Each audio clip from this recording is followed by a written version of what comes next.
sports fans? Your favorite sportsbook, BetUS.com, is back for our 28th year of NFL action. With the industry's biggest sign-up bonus of up to 200%, BetUS offers our members the opportunity to cash in on all your favorite sports, including NFL, NBA, MLB, and more. We've also got hundreds of new casino games, including the coolest new European slots, and our live dealers are waiting for you at the table. Sign up at BetUS.com today to get into the action. BetUS, where the game begins.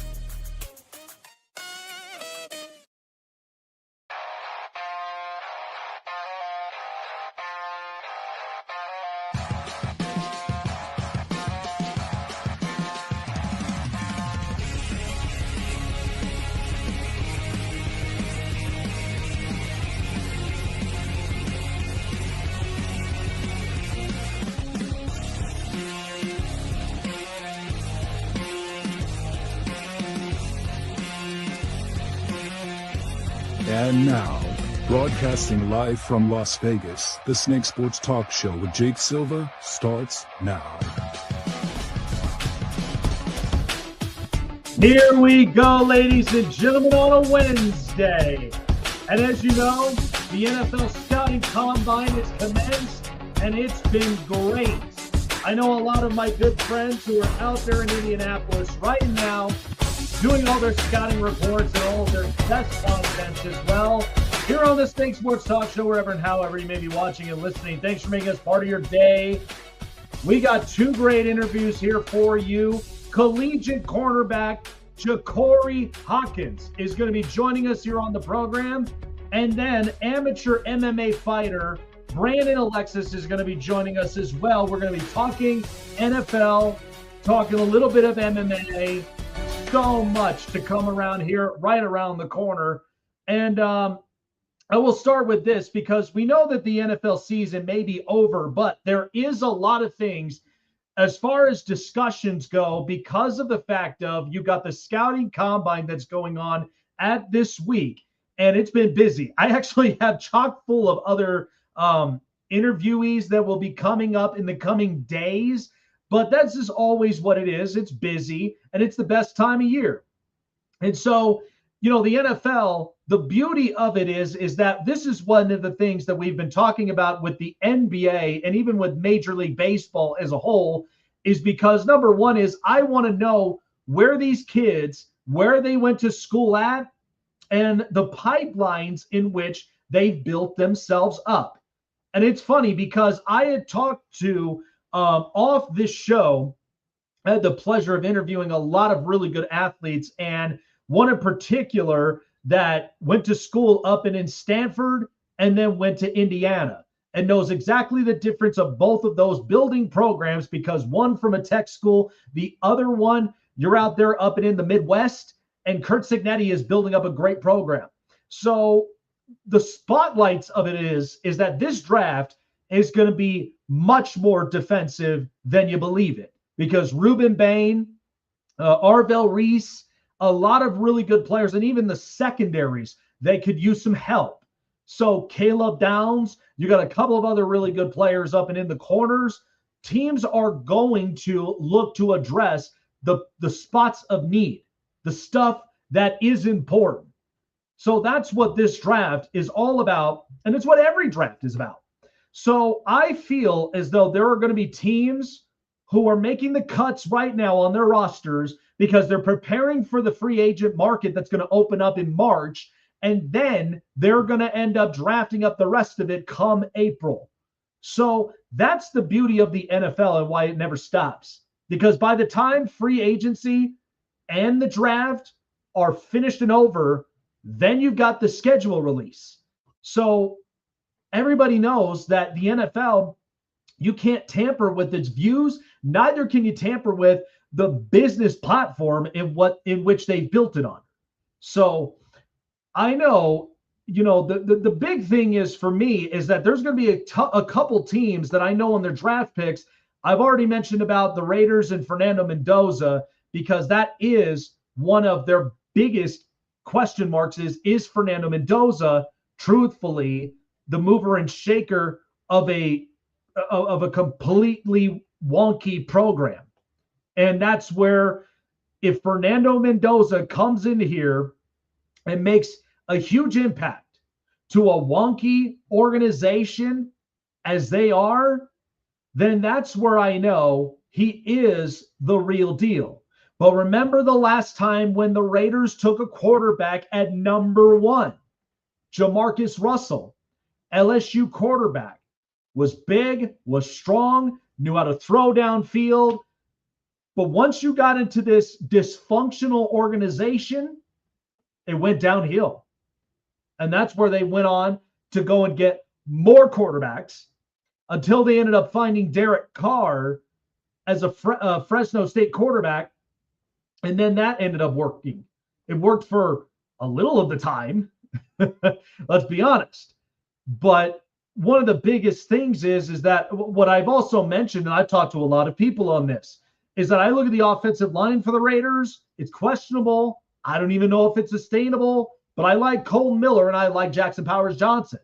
To me, I've already made my mind up about saying trade away the number 1 pick, go and get more assets, and then trade away Max Crosby, because even though that your defense is going to be different without Max Crosby, then you're going to need to figure this thing out, because right now it is not stable. The structure is not even close to consistent, and such as their coaching staffs, their GMs, and that's all been a part of, with Mark Davis at the helm. There hasn't been much, and all it's been is they planted the flag in my hometown in Vegas, and that's about as close as you can get. But there are some exciting teams which we know: the Tennessee Titans with Robert Saleh, the Atlanta Falcons with Kevin Stefanski, and John Harbaugh of the New York Giants, because those 3 are looking to really change up and shape up a culture.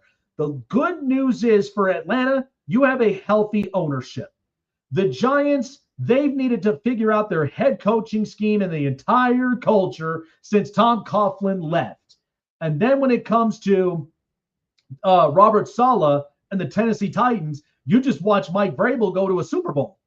And so now you've got a defensive-minded coach who's smart, who's aggressive, and can get after it. And he's got Brian Daboll as his right-hand man. So this is where you really have to do things right. You've got to really shape things up the way that it's supposed to. So I started thinking about it, but, to me, I feel like the NFL free agency, it's going to be nuts, because you got top-tier quality running backs who are going to be in this free agent market. The other thing is that there's also George Pickens, who, when we talked about it on Monday, is going to be franchise tagged by the Dallas Cowboys. So we already know that without a doubt. Now, a couple teams do plan to franchise tag their players until there's a contract extension, and that's usually how it works. You play under a franchise tag, you're already paying the big bucks. You're already paying on a big minimum. And that's what a lot of these players, that's the reality for them. But there are some of the other teams, there are some of the other ones that may be looking at a different road ahead. So Kansas City knows that they got to rebound from what last year gave them. I don't know if they're quite at that point for this up and coming season, if they're going to be managing, fixing everything in front of them, because there's the Travis Kelce talk. They've already gotten rid of Mike Dana, and they're going to be looking to replace their right tackle spot because they know Jawan Taylor is not the answer. But Josh Simmons is a really good left tackle, and there are several other players that they can really address, and that's also running back. So, but where do you go and get it? Do you get it in free agency, or do you get it up and in amongst the draft?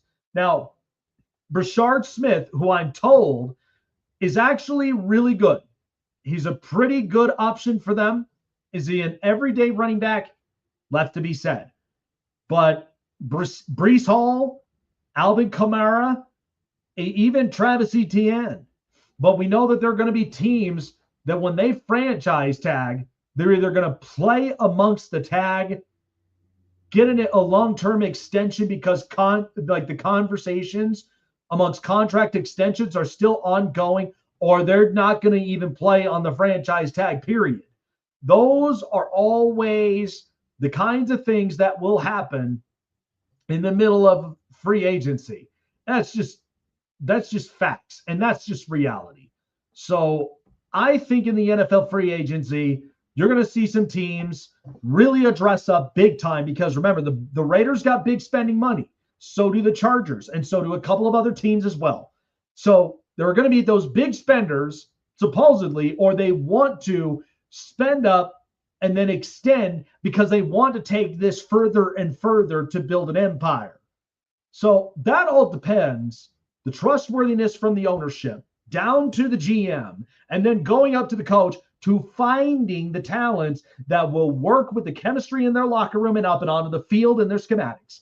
And then it's also the guys that are going to give them a whomping progressive edge because they're going to get better. They're going to get much more feisty, and that's what you want to look for.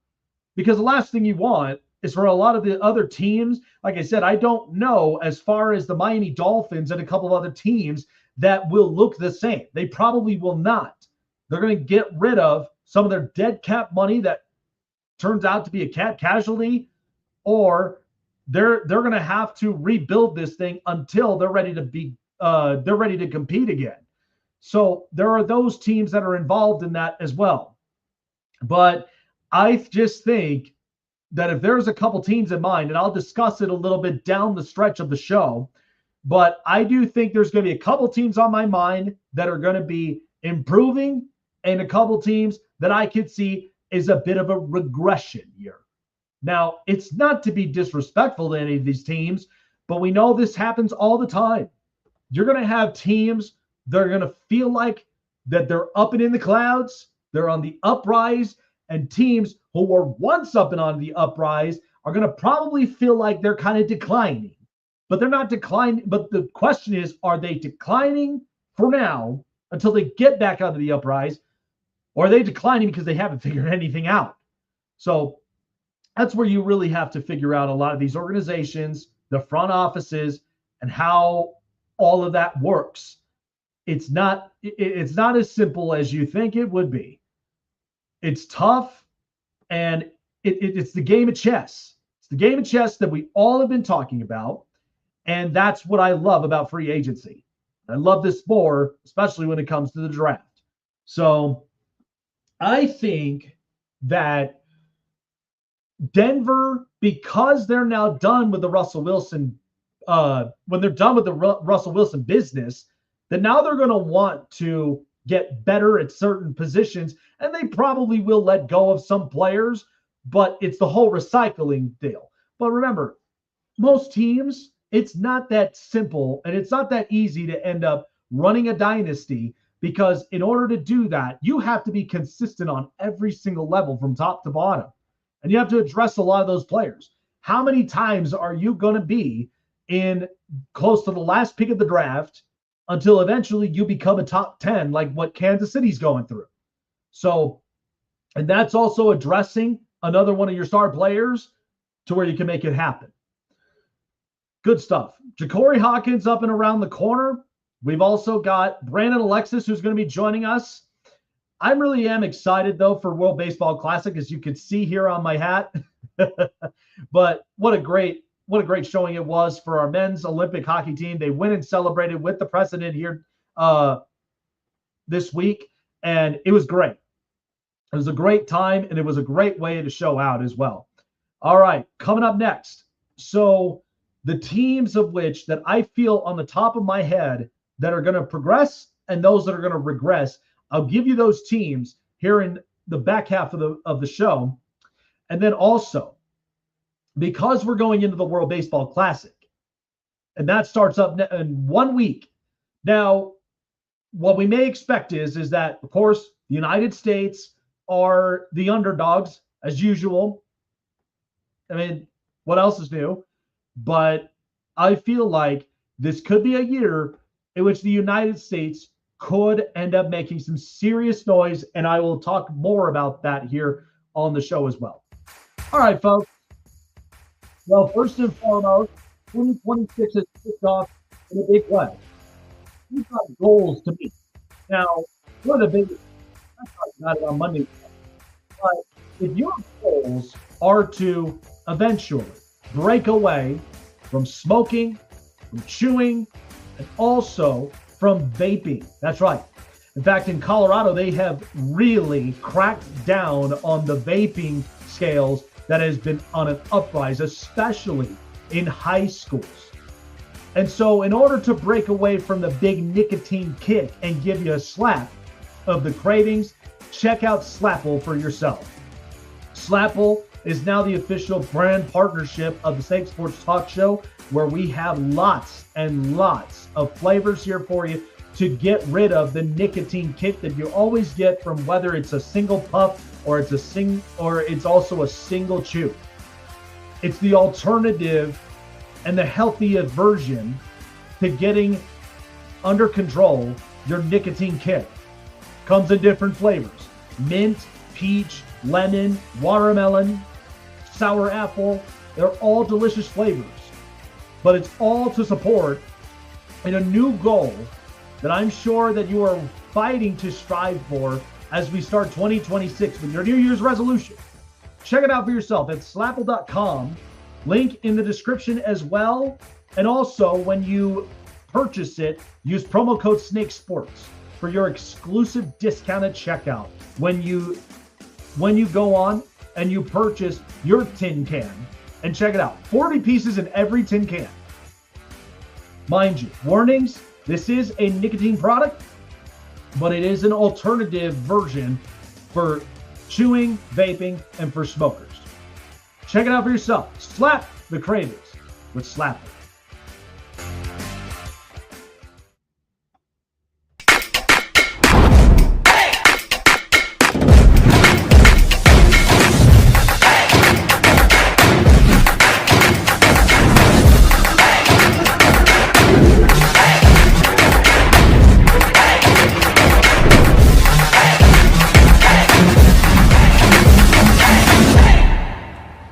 Looking for a show with the best takes and opinions? Want a show with the best coverage around the world of sports? Jam-packed with an all-star interview lineup? Then the best place to find it all, sports and entertainment, is right here. Join Jake Silva on the Snake Sports Talk Show, presented by SeatGeek and BetUS. Weeknights at 8 p.m. Eastern, 5 Pacific on Sports Wave Network. Want to find your seat for the event of your choice but can't get one that fits your desire or your budget? Well, my friends, SeatGeek has you covered. SeatGeek is the official sponsor of the Snake Sports Talk Show. With a list of over hundreds of events to choose from, SeatGeek will assure you that you won't miss your seat with the amazing view of your choice at the most affordable price. Whether it's looking for your best seat in the house of your favorite sports team, finding live concerts that get you closer to your favorite artist, or enjoying your spot at your favorite live shows, comedies, and more, SeatGeek has it all just for you. Go online to SeatGeek.com or download the app on your mobile device through Google Play and the App Store. And as a special offer before checkout, use promo code SNAKESPORTS and save yourself $20 off of your purchase of your first ticket, and experience why SeatGeek is the most trusted ticketing app for your next event. Remember, that's SeatGeek.com, and download the app on your phone with promo code SNAKESPORTS for $20 off and find your seat with SeatGeek.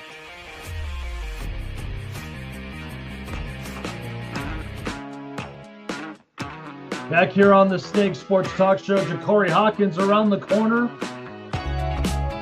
I will tell you, so as I'm kind of enjoying the time off as I am with just my newborn son, my family and I have been so happy and excited. And we also thank you all for your loving support as well. But I was watching something here. And of course, my favorite talk show host, Colin Cowherd of The Herd. Now, he wasn't there, but Jason McIntyre ended up discussing about the top 10 American basketball players that you could build your franchise around. Now, of course, the Summer Olympics is in 2 years, and they're going to be up in Los Angeles. So sunny weather, California beaches, and of course in the Coliseum. And that's also where you introduce the flag football game. So The only thing is he discussed a lot of his top 10s that he pretty much put together. And it was obvious Cooper Flagg was number one. And I don't disagree with it. I know that for right now, because he's 19 years old and he's doing everything that usually you would see LeBron James or you would see Kobe Bryant or a lot of other players beforehand have been able to do, even though Cooper Flagg was a collegiate athlete at Duke. But the fact of the matter is, he's tall, he's strong, and could drive up to the basket. The only thing that I disagreed with a little bit was at number 4, who he had as far as the American baller that you could build your franchise around was Kawhi Leonard. Let's take a step back for a second. I love Kawhi Leonard. You know I do. I am a fan of it. But the only problem with Kawhi Leonard is that he's not very vocal.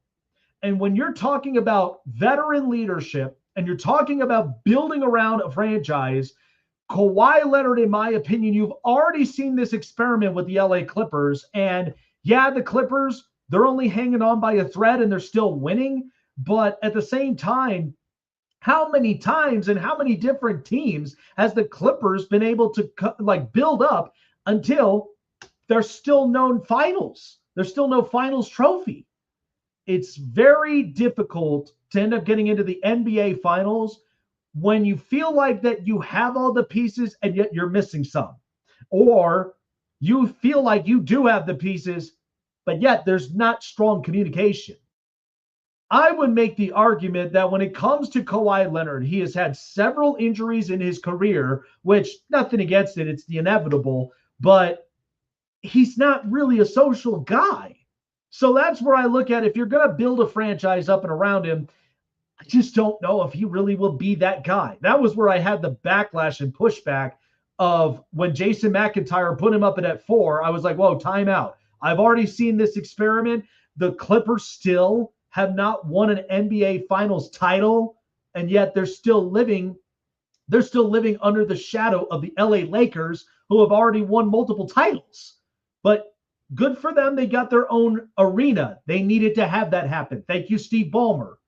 But there's still parts of this that you got to be honest with. And James Harden goes and takes his money, reloads, and goes to Cleveland. And now watch where he's going to end up taking his money again. So, again, I love Kawhi Leonard. I do. I think he was arguably one of the most defensive players, can score a bucket when you know you need to up and into the perimeter, drive to the basket, or even give you the shots from either on the arc or at the wing when you need a three-pointer, and we'll keep it close for you. But remember the teams that he was with. With the Spurs, they were ultra defense, and Greg Popovich knew exactly how to put all that together on the floor. Then there was the Toronto Raptors, the Nick Nurse team, and Pascal Siakam, Fred VanVleet, Kyle Lowry. There was a lot of impactful guys on that roster that really turned things around for Toronto and was able to go toe-to-toe with an injury-brittled Golden State Warriors team. And remember, Golden State came up with the idea of, listen, we've got all of our core players, but if Kevin Durant is not 110%, we might lose a little of the edge from there, because you're going to be asking a lot for these guys to show up and to really compete and play in their own levels. And that's difficult. With Steph Curry, you could build a franchise up and around him. But remember, he's getting up in an age. And when they brought in Kevin Durant, it felt like cruise control. They could swap either way.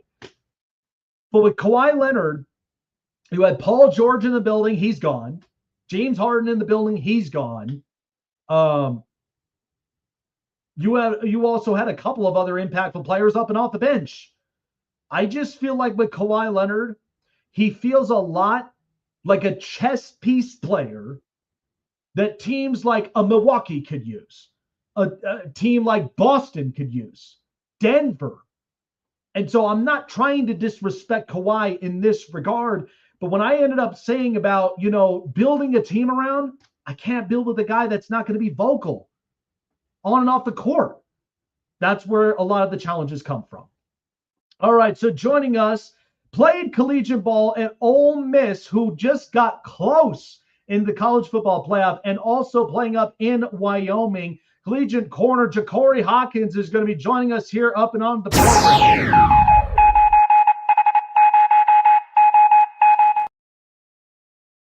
Yeah. Oh, hold up.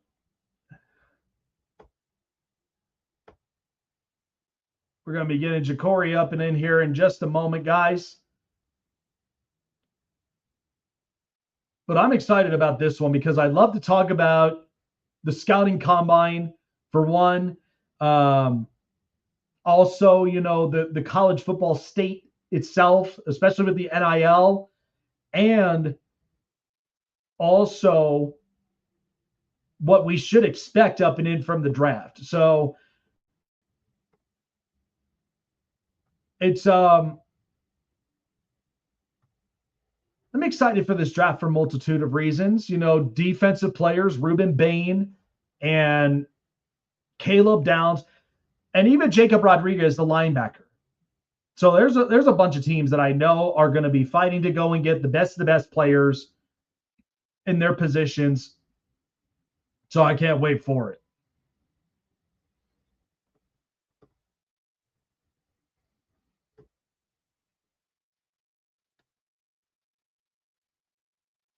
So as we wait for JaKorey Hawkins to come up back here, yeah, I think ultimately there is a bunch of teams that we know. Like right now, there are teams, and I actually looked at this with the offensive line because Cleveland right now has a lot of offensive linemen that I don't know if they're really going to have the money to keep up with it. So, all right, here we go. Joining us, JaKorey Hawkins. All right. So, you know, the college football atmosphere, it was really different from this year because now a basketball program in Indiana has now turned things around with Kurt Signetti. But in one of the programs you played for, Ole Miss, I got to say, I mean, their ongoing conversation with Trinidad Chambliss and what they've been able to try to build there, I think Ole Miss is very competitive. Now, they're going to be without Lane Kiffin going to LSU, but I still feel that this is a team that, you know, a lot of other programs in the SEC are going to be shaking things up. So when you look at how they closed the chapter from this season, I mean, Trinidad Chambliss, I would make the argument he would be a top 5, top 10 quarterback prospect that's going to be coming in when he's ready to declare for it. Like, what did you think about the season that Ole Miss put together? I think that it was great. Just, you know, be able to play, be a part of Ole Miss, playing that system before, just know how it goes. I think that they handled it pretty well, especially with Chambers coming up, stepping in, finish off the season extra strong, and them actually just making all the way to the playoffs. It was incredible to see. Yeah, and, you know, I'm just curious, though, too, of, you know, Lane Kiffin. So you kind of seen with how the program was built and, you know, what he's going to end up bringing to the table with LSU. I'll make the argument that, you know, this is the SEC. You're going to have a pipeline of very talented players, whether receivers, quarterback, or even defensive-minded players. So, but with Lane, I feel like with LSU, the quarterback is going to be the most important thing because you're producing really good wide receivers around that pipeline in the nation. Mm-hmm. And then on the other part, you got to have a very good offensive line to protect him and then have a defense to get after it, which is why I felt like that fit with Brian Kelly at the beginning felt wonky because we know what he was bringing in Notre Dame. Being around Lane Kiffin, what do we expect, you know, with LSU and what they'll look like for this next up-and-coming year? I expect them to definitely be running up-tempo. I noticed how practice was going at Ole Miss. That's how we practiced. That's how we played. Everything was up pace, and that's kind of, you know, that kind of gave us, you know, an edge over our opponents because, you know, you got to keep up with us, and we run RPO. So I think that combines with LSU with all the speed they have, they're gonna look good for this year. So we know this week is the scouting combine, and a lot of my good friends that all do their respective work, and they also kind of do their little personal scouting for a lot of these players. You've been in this process, you know, and it's a lot for an athlete because you're thinking of the IQ test, You're also thinking of the certain drills and the times. What really goes into that? Because to me, not a lot of people, they feel very like infatuated with like the combine itself, because it's like, well, you're watching future players, future stars coming in the NFL. But I always look at feet work, IQ, and then what they look at as far as detail, as if I'm picturing them in this type of schematic. And this is a defensive front-loaded draft here, JaKorey. So this is going to be interesting to watch. But what's that feeling like when you're up in Indianapolis and you're getting geared? What goes through your mind as the player? Well, unfortunately, I was not invited into that. I didn't get a chance to experience that. I just had got invited to rookie mini program camps back then, so I didn't know what the experience was like. But what I could say is, just going through that process, I had leaned on my faith with my family and just trusted in, stuff I've been doing as a kid, just to make sure I'm preparing for, them big time moments where you're doing the drills, you're doing the agility, you're doing the L cone, you're doing everything, the drills. Really just more to everything. You don't know what to expect. You gotta be prepared for everything. So you played in both the SEC and in the Mountain West, and was there ever kind of a differential between talent wise when you think of how stacked the SEC is and the Mountain West? Because the Mountain West, you've got your Boise States, you've got Wyoming's, and you've got, some San Diego States up and in there. There are some talented athletes in this conference, but I feel like that there's a lot of it that they can hit the ground and pound. They can get into shutdown type defenses, like even in corner or cover threes and such. So was there ever a distinction between the two that you felt like, you know what, I played in an SEC conference before and playing in the Mountain West? Was there ever like a point where you were like supporting your cast around you of like, hey, in this type of level I'm at, this is how we kind of structurized everything? And what was that like for you to transition from those conferences? Was there ever a difference on those that you kind of felt playing wise? From the talent wise, I could say, especially skill base wise, like the receivers was kind of like the same for me from SEC. You had your tall guys, you had speed guys. We had and actually the year I played, my last year, I ended up facing guys like Xavier Worthy and Donovan Mitchell. So I got a chance to get exposed to some real good NFL talented guys that year. High caliber, like you said, SEC caliber guys played. Actually held my ground, and just that whole year was a great year. So the difference I can say from Mountain West to SEC is probably the altitude, because come from Wyoming. That's the highest altitude I've ever been in my life, and there's a complete difference. But I just looked at it to, kind of face something that I never done before. Like wanted to try something different, like altitude. I know it's in Denver. I was trying my best to show that I'm prepared for everything, in that process. So that's the only thing I can say the difference. But talent base wise, not with skill base. Pretty much everybody was flying around. I played Horton Tucker from Colorado State. All the guys. So talent base wise, some guys are still like SEC caliber. Yeah, no, that's the best, man. When you can face up against top tier, best talented guys, and especially going up on those one-on-ones, because that's always the exciting part, right? You go up against those one-on-ones of what are they mostly based on? Their speed, their creativity, and even just the ways of which they can win those one-on-one battles. That's always a fun thing. So I know the college football landscape has changed up a lot because the fact of the NIL and the transfer portal. To me, I feel like college football needs to have a CEO in this thing, because you got to get the money to be consistent. And it's both for the sake of the players and even for the sake of the programs with the boosters involved, because they're pouring the money into a lot of all of their alumni. And I know for some, they feel like, this is great because we're not seeing a whole lot of the powerhouses we were so used to seeing for like 10 years or so.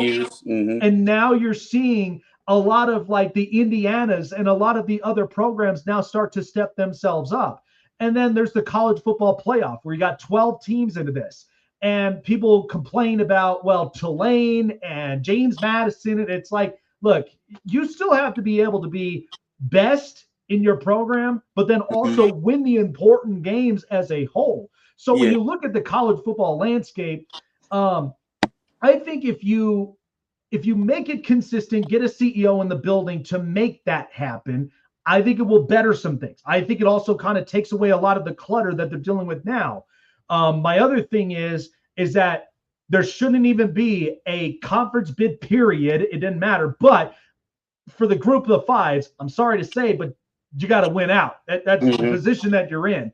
So how do you kind of see this in the next couple of years? And are there some things they kind of would need to tweak a little bit to make it for the betterness of the programs and the players? For what I just seen that Deion Sanders, what he had down was the best way. I just seen a coach kind of handle that. What I seen, he had if they late, kind of had them this. Oh.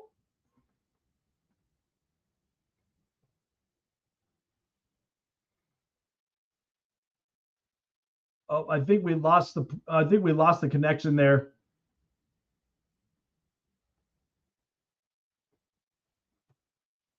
We'll get back to JaKorey here up in a second. We just lost the connection up there with him, but all right, there we go. Oh, there we go. Yeah. All right. Sorry, yeah, I lost you for a little bit. Oh, like I was saying, like I was saying with Deion Sanders, I like the way he did. He kind of handled it. Had them if they late for things, they missed tutoring, they missed study hall because at this time it's a professional thing now. So these kids, they're getting paid all this money just coming right out of high school. So, you kind of need to give them that type of discipline, like, okay, if you're going to be getting this, you can't be late to here because I don't know what's going on in the programs, but I only can imagine. I mean, what the students are doing, the athletes. So I think that's the best way to handle it. From what I've seen, of course, it's still new. I know back then I ain't getting no NIL when I was at my last years. So I can only imagine. Yeah, and it's a lot, man, especially when you got the endorsement deals, you got, the programs that just the coaches, they search out the players like, we want you. And even the players, they love what the coach does with the culture aspect of it. So that does come into play.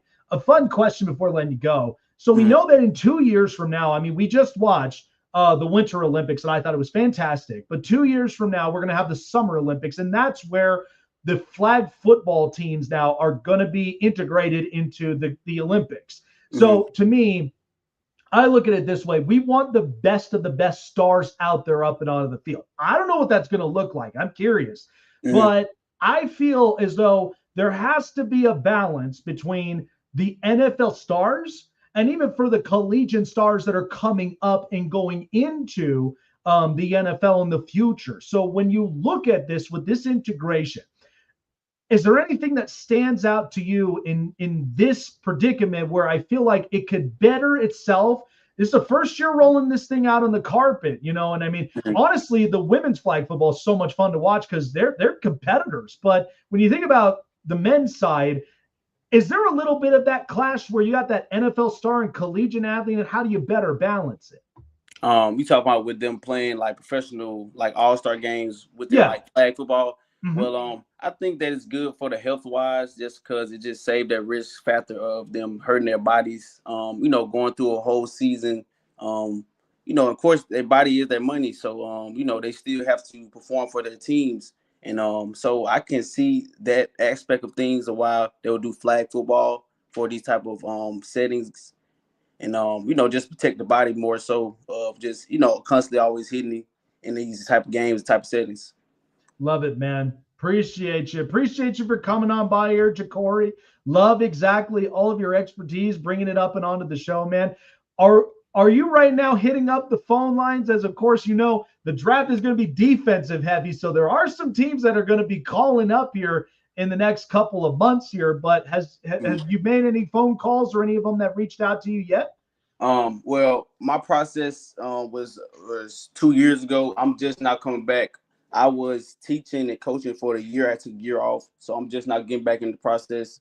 And I did talk to coaches during that process. I'm kind of back in the mix right now. I'm doing arena football in Jacksonville, and they're starting I got to head down there in March, so I'm pretty much getting geared up for that. Then I'm gonna see where it's gonna take me with this sports. So I'm pretty happy and excited and ready to get started. There you go, man. Best of luck to you up and in Jacksonville, man. Enjoy the season. And hey, we'd love to see you back up and onto the pro field, my friend. And so appreciate you for coming on by, man. Take care of yourselves, and we'll see you soon. All right, thank you. Absolutely. Yeah. And I will tell you, I mean, the college football atmosphere, lots of people, they all have given their they've expressed their thoughts on it. To me personally, I'm not about expanding it more and more and more times, unless if you've got a program that you know that you have to be able to outsmart the market. If you don't end up doing that, and that's where a lot of your problems really stem from, but that's where you really have to find a better balance in that. So yeah, it's just really interesting. So I just think that in the end, like I do feel like there's going to be a bunch of programs that are going to change up, and Indiana wants to build together a powerhouse for the next 5 years. Oregon desperately wants to end up winning a championship at some point, and they're doing a lot of great things there with Dan Lanning, but it's not as simple as most people kind of make it out to be. So, but yeah, it's important with these kids. So I still feel like that the ongoing with Trinidad Chambliss, like I would have still have been able to allow the eligibility to be back up and in college, because to me, you're going to be going into a quarterback class, because if he's coming into this draft, right, then Fernando Mendoza, I would say Trinidad Chambliss, and there's one other quarterback that I can't think of off the top of my mind, but it's not a strong enough quarterback class. And we all know next year is going to be loaded, and we don't even know if these guys all are going to hit all at once, because there has been times where that's happened. So I'm going to take a break here. We'll have hopefully Brandon Alexis going to be joining us here up and onto the program.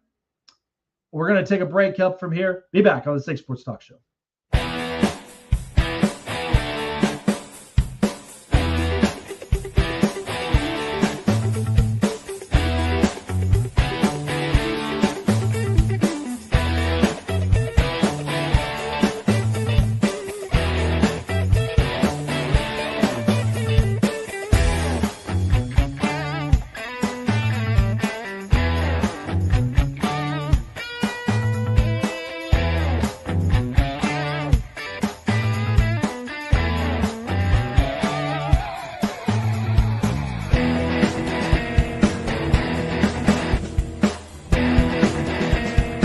Listen up, sports fans. Your favorite sportsbook, BetUS.com, is back for our 28th year of NFL action.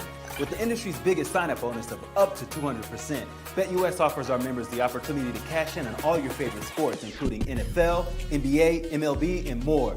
We've also got hundreds of new casino games, including the coolest new European slots, and our live dealers are waiting for you at the table. Sign up at BetUS.com today to get into the action. BetUS, where the game begins. Looking for a show with the best takes and opinions? Want a show with the best coverage around the world of sports? Jam-packed with an all-star interview lineup? Then the best place to find it all, sports and entertainment, is right here. Join Jake Silva on the Snake Sports Talk Show, presented by SeatGeek and BetUS. Weeknights at 8 p.m. Eastern, 5 Pacific on Sports Wave Network.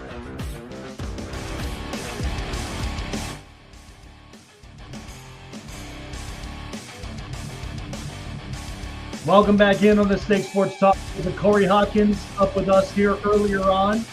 Love his take with the college football landscape and, of course, what to expect. So I started thinking about it, and because to me, I don't ultimately, and everybody knows this, I don't ultimately get into the college basketball slide there until we do get into March. It's the best time of year, March Madness. Everybody knows it. But we have seen a couple programs that have really showed themselves out, and it's been a lot of fun. One of the biggest things is that, as we kind of go through down the lines, we know for sure that like sports in itself is just going to be so jam-packed, and we're all about it, and it's a lot of fun. One of my big things is we kind of get into the World Baseball Classic is we watched the Olympics. We watched what we saw from just our ice hockey, and I gave out exactly my take. If you haven't seen it, I have a short on it. Check it out. But it's definitely going to build up this landscape a lot better because players are going to get paid more in the NHL, and also being back up and into the Olympics is really going to help out a lot more on the talent pool. So there is that's there for you. But I also know this is, as we kind of describe, the World Baseball Classic, as I've already mentioned before, Japan always seems to have superstar pitching, Ohtani, Yoshinobu Yamamoto, and they've also got a handful of stars like Okamoto, and even with Murakami, one of their big-time hitters. So Japan is going to be quite the competition, as we all already know. But only thing is that with the World Baseball Classic, and this is classic as a whole, because the World Baseball Classic, what it's meant to be is that it's not necessarily in a position in which you kind of look at and feel, does this belong up and into the Olympics? It's so hard because you're up into the middle of the summer. Now, I would imagine I'd have to see what the NHL looks like, even though they're going to be close to wrapping up their season soon, because we know by the time you get into April and May, it's Stanley Cup playoffs. So you've got players that are going to be coming back from the tournament, guys that are going to be coming back up from injuries. I just don't know as far as integrating this. I just don't know if you're going to integrate this into the Olympics. And one of my big questions that I have is, is it worth it? Now, we know usually during this time around, you do have the youth USA team that comes up. But we also know the strength is that a lot of these superstars that come up and play, like the Dominican Republic, Puerto Rico, Mexico, Japan, even for a lot of the other countries like Italy, Australia, Korea, they all love to play. And a lot of these players we also do have in the Major League Baseball talent pool. So there's that for you. But I feel for the United States, because we do have a bunch of impactful players. And it's unfortunate we don't have Mike Trout amongst this, because I would love to see him, in the same roster with Bryce Harper, and even with Kyle Tucker, and even Bobby Witt Jr. But we know that the United States, always known as underdogs, and because you got to think about the talent pools around them, and that's that. So there's a lot of that. There's a lot of the talks about whether or not if the United States really does produce up a lot of the players. And they do. And here's what you got to also understand is that the United States, with all of our major sport leagues, NBA, MLB, NHL, and the NFL. I mean, nobody's going to be touching the NFL out of the States. Nobody is. Because the NFL, it's our game. It's pretty much our history. Major League Baseball still is an American sport, but the talent pools internationally have just grown vastly. And so I look at this, and even with the NBA doesn't even know what to do with themselves. So in the NHL, we already know is international because of Canada and Russia and Czech Republic and even Finland. Like, we know the United States, even with what they've been able to accomplish, because whether or not they were outplayed in a lot of different categories in the middle of that game, they walked away with the gold. And then the NBA, this is the problem with them, is that even though that you have a lot of your American stars, okay, all of your domestic stars, internationally, Jokic, Giannis, Victor Wembanyama, you got a lot of these international stars that are coming and competing. Luka, this is also where certain international players, you bring them onto an impactful team. And what I've even mentioned about this before with Shohei Ohtani up and out of the Dodgers is the similar thing that the Lakers know that they got their cash cow in Luka Doncic. It's just the way that it's mapped. And the Lakers knew that they needed to clean up a lot of things internally in the building in order for them to be in a better position, to be in a better circumstance. Because last thing you want is your arch nemesis and rival, Boston Celtics, to be winning more championships than you. That's what the history of the NBA was built more upon. Because when the Boston and the LA teams dominate, it's great up in basketball. But we know Adam Silver, unlike with what the late David Stern wanted, is that David Stern knew that there was going to be a dynasty that was going to be built up on the same teams as Boston and the Lakers. Two of those teams integrated with your Detroit Pistons teams, your Milwaukee teams, and then not to mention the Houston Rockets. Because we all remember once Jordan left the building, and that's the other thing, you have the Chicago Bulls dominance. So once Jordan left the court, Hakeem Olajuwon and that Rockets team, they were able to secure up a title because they knew we couldn't get past Jordan. We couldn't get past a talented team like that. So now you got the international stars, Jokic up in Denver, producing them their first NBA title, which is very impactful because now only team in Colorado that has not even won their own major title is the Rockies. And who knows if they're ever going to get there. So to me, even when you look at Victor Wembanyama, he has come in a situation where the Spurs were already a defensive-minded team. They just needed to get explosive on offense. Last few years, and we knew that Greg Popovich kind of lost a step, but they needed to get some offensive players, and they needed to get them now. So that was the one big takeaway.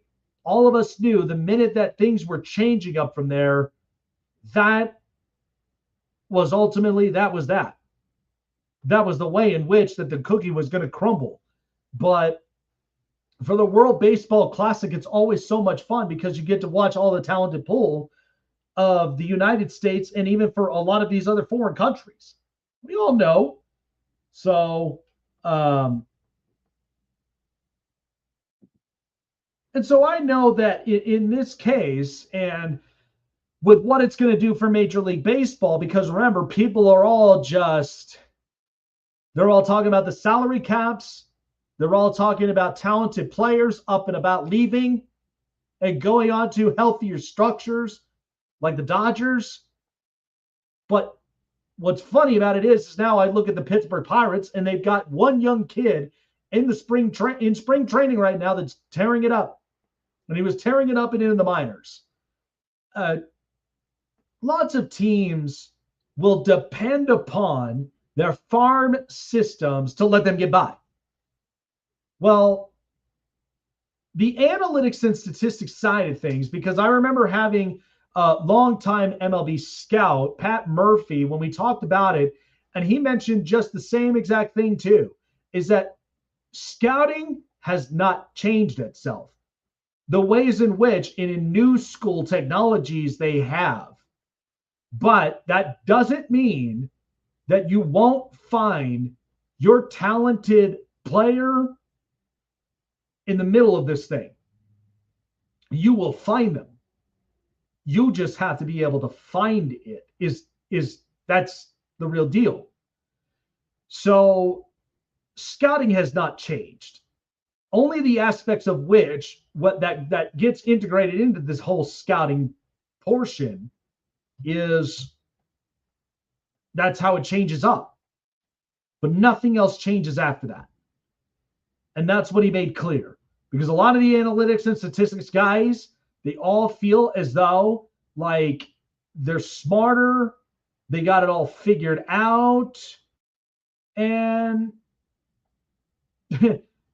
like we feel like this is the way that baseball is meant to be played. Not true, not always, because I've seen this and I've watched how this game is played, and it is played very differently. So I think with the World Baseball Classic, it's fun. It's always fun to watch. So March 4th through the 17th, absolutely love it. But here's the thing. So I was thinking about this here today as we're moving on, and teams in the NFL that we know are going to be improving and the teams that are going to be potentially regressing. So as I kind of got a little bit of some music going on here. So the team I feel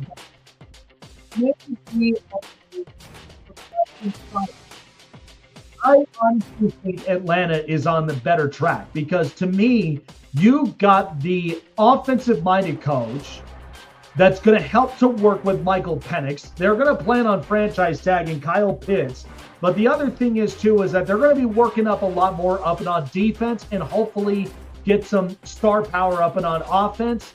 But I think the Atlanta Falcons would be a team that would be progressing, in my opinion. A team on the regression side, I feel as though as it could be Baltimore. One of my biggest concerns is I don't think it's going to be a deep regression. It's only going to be a slight, because I still feel like that this organization is competitive enough.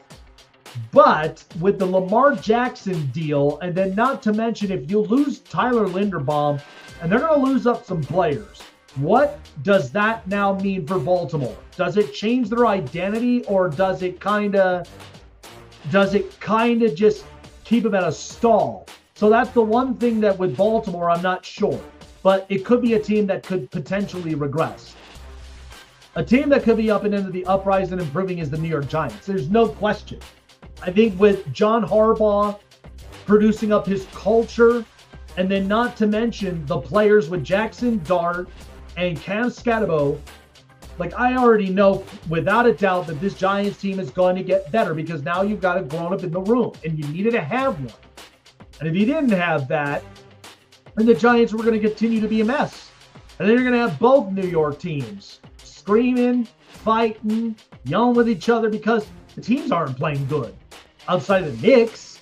So that's the one thing that draws a lot of the improvements. And I think the Giants are on the right step from there.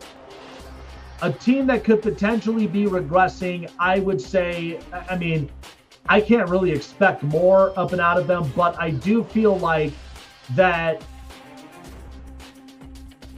if they don't get this right, I feel like Kansas City could be up and under the regression side for a few reasons. Because number one is you're moving on from a right tackle. You're going to need to address that.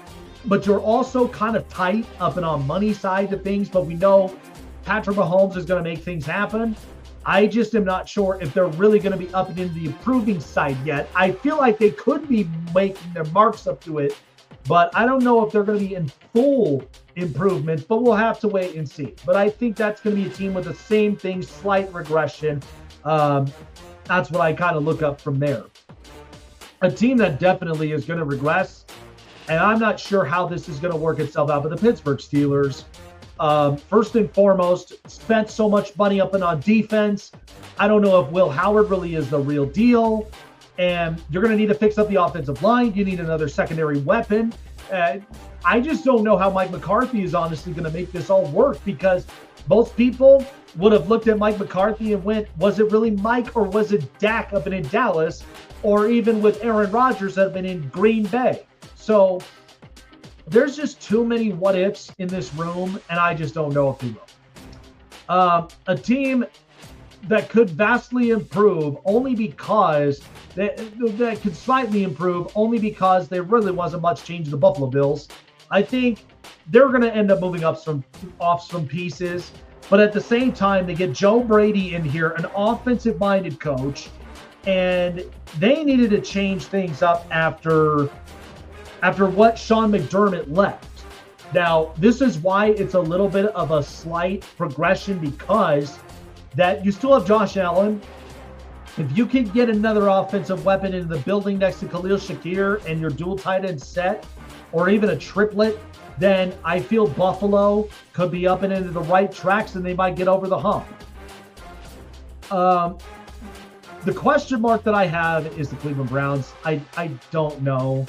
I mean, Todd Monken has been around in this building for quite a while, but you've lost Jim Schwartz, your defensive coordinator. I don't even know how that is even going to work now. And Myles Garrett breaking the sack record. And I just don't know if Cleveland has kind of that, they have kind of that structure set, in my opinion, when you look at their quarterback, their offensive line. I mean, now offensive line feels questionable to me. I just am not sure if this is going to be a situation in which Cleveland and the rest of them, I mean, I like Andrew Berry, but as far as the coaching, as far as the structure set in the roster, just not sure if that's going to be that impactful. A vastly improving team is the Tennessee Titans, because with Robert Saleh and with Brian Dable, this Tennessee Titans team will vastly improve because Robert Saleh is just a grinder. When a defensive-minded coach like that, and then not to mention you're bringing an offensive-minded coach and Brian Dable to fix up a Cam Ward, you get some offensive players up and into this building. I think they're going to work this through the draft, which is precisely what's going to happen. They'll probably move some pieces, but you got to find a way to buy in with Jeffrey Simmons and then even a couple players like Tavondre Sweat in that front. So I think this team will vastly improve, but it's still a long ways to go. And I think the other team that may end up regressing, and I just don't know because of just the health statuses, and then not to mention the kind of what the defense might look like, but I think the 49ers might end up regressing here a little bit. Because to me, yeah, they'll address up some pieces, and Kyle Shanahan's an offensive-minded coach, but it felt a lot like that even with the easiest schedule, they were fighting tooth and nail with health. And so if only they could just get healthy, and if they could build up a lot of that consistency up and on it, then maybe they might have an opportunity. But I just think right now, health status, players they might have to move on from, I just think they're going to need a lot more than what is anticipated. So, yeah, again, I think teams that will progress and teams that will regress. Again, the teams that I mentioned that regress, it's not a bad thing. I just am not sure with how they're going to end up stacking together. I mean, what is Jesse Minter in Baltimore going to look like? There's question marks there. Pittsburgh, you already kind of know. Moving on from Mike Tomlin to go to Mike McCarthy, I just don't know the fit. Not entirely sure if Pittsburgh really will be the better look of themselves, but that will all be left yet to come. All right, folks. Appreciate you guys all for coming on by up and onto the show. We'll see you guys all next week. Take care of yourselves, and we'll see you on the next edition of the Snake Sports Talk Show. See you later.